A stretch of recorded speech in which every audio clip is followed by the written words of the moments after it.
एक पत्रकार से आध्यात्मिक सत्ता के शिखर की कहानी।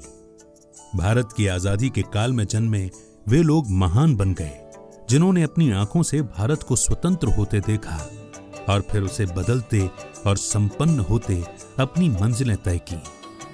देश की राजधानी दिल्ली की गलियों से निकलकर दुनिया के सबसे ताकतवर मुल्क अमेरिका में अध्यात्म का पताका फहराया और सूरज न डूबने वाली कहावत को चरितार्थ करने वाली महान शख्सियत का नाम है राजयोगिनी बीके मोहिनी पंजाबी। जी हां, हम बात कर रहे हैं दुनिया के सबसे बड़े महिलाओं द्वारा संचालित आध्यात्मिक संगठन की मुख्य प्रशासिका राजयोगिनी बीके मोहिनी दीदी की। जब देश आजाद होने के लिए व्याकुल था, ठीक 15 अगस्त 1941 को दिल्ली में जन्मी बीके मोहिनी दीदी ने वो कर दिखाया जो आज असंभव सा लगता है। संभ्रांत परिवार में होते भी आध्यात्मिक संपत्ति को सबसे ज्यादा तरजीह दी। दिल्ली में पली बढ़ी राजयोगिनी बीके मोहिनी दीदी अपने युवा काल में ही ब्रह्मा कुमारी संस्थान के संपर्क में आई। इसके बाद शिक्षा की सीढ़ियां पार करते हुए पॉलिटिकल साइंस और फिर पत्रकारिता करने के जुनून ने उन्हें उस मुकाम पर भी पहुंचा दिया। दादी प्रकाशमणि जी के मन में बहुत था कि इतना बड़ा देश है, वहाँ पर बाबा की संदेश, बाबा की सेवा होनी चाहिए। तो मैं गयाना में थी उस समय पर, और दादी प्रकाशमणि जी जब ट्रांजिट में थी वहाँ पर, तो फिर हमने पुरुषार्थ करके वहाँ पर रहे। पहले 3 महीने रहे, फिर 6 महीने रहे, क्योंकि वीज़ा भी मिलना चाहिए। फिर उसके बाद वीज़ा मिला तो लंबा समय रहे। आप सबको बहुत खुशखबरी सुनाते हैं कि एक बहुत बड़ा रिट्रीट प्लेस है, उसको हम पीस विलेज कहते हैं।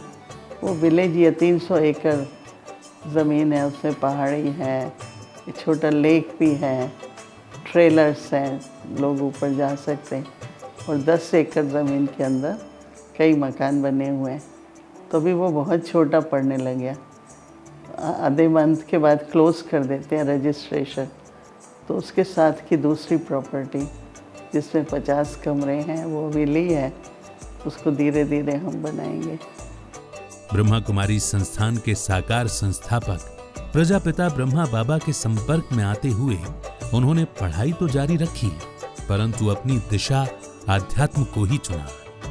जब वो पॉलिटिकल साइंस पढ़ रही थीं, तब उन्हें देश और समाज को करीब से जानने तथा समझने के लिए पत्रकारिता की पढ़ाई की इच्छा जागी और उन्होंने पत्रकारिता की पढ़ाई पूरा कर कुछ समय तक इंडियन एक्सप्रेस में नौकरी भी की, परंतु उनका मन नहीं लगा और उन्होंने आध्यात्मिक राह को अपने जीवन का मकसद बना लिया। प्रजापिता ब्रह्मा बाबा के संपर्क में आने के बाद उन्होंने ये ठान लिया कि विश्व का कल्याण करना ही उनके जीवन का एकमात्र मकसद है। ब्रह्मा बाबा के देहावसान के बाद इस संस्थान के विस्तार का दौर आया और दादी जी ने 1978 में पहली बार विदेश सेवा में भेजा। इसके बाद पहली बार जब वे लंदन में एक संगठन की सभा में पुनर्जन्म के विषय पर बोलने लगी, तब आयोजक को ब्रह्मा बाबा तथा परमात्मा शिव की उपस्थिति का एहसास हुआ। और मैंने ब्रह्मा बाबा से बहुत कुछ सीखा। उसमें हमारे ईश्वरीय विश्वविद्यालय की तरफ से पवित्रता का संदेश तो सबको है ही, मन की शुद्धि, वाणी की, कर्म की। परंतु दूसरा जो मेडिटेशन का हो, राजयोग की शिक्षा है, तो योग की जो शक्तियाँ हैं वो जीवन में बहुत आवश्यक है। और तीसरा है साइलेंस की शक्ति। तो जितनी जितनी पवित्रता, जितना जितना परमात्मा से योग और साइलेंस होती है, तो न केवल हम अपनी व्यक्तिगत जीवन में पर सारे विश्व। इस अनुभव ने उनके पूरे जीवन को ही बदल दिया। इसके बाद दादी जानकी जी के निर्देशन में सन 1978 में ही अमेरिका में सेवा केंद्र की स्थापना की नींव रखी गई। मोहिनी दीदी बिना रुके, बिना थके इसके विस्तार में लग गईं।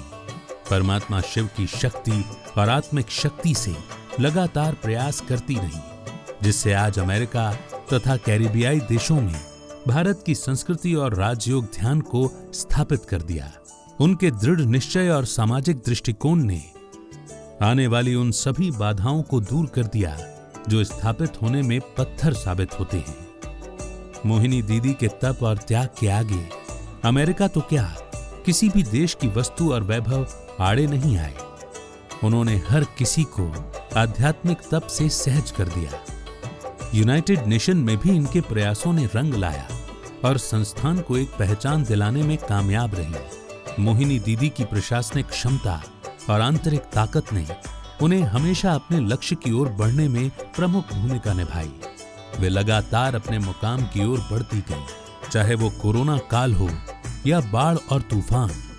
हर परिस्थिति में वे चट्टान की तरह खड़ी रहीं। पश्चिमी देशों के लोगों को और करीब लाने तथा उनके अंदर परमात्मा के सिद्धांत को प्रतिपादित करने के लिए कॉल ऑफ टाइम की शुरुआत की, जो आज तक अनवरत जारी है। उनकी कार्यकुशलता और नेतृत्व का ही प्रमाण है कि वे आज दुनिया के सबसे बड़े आध्यात्मिक संगठन की मुखिया हैं।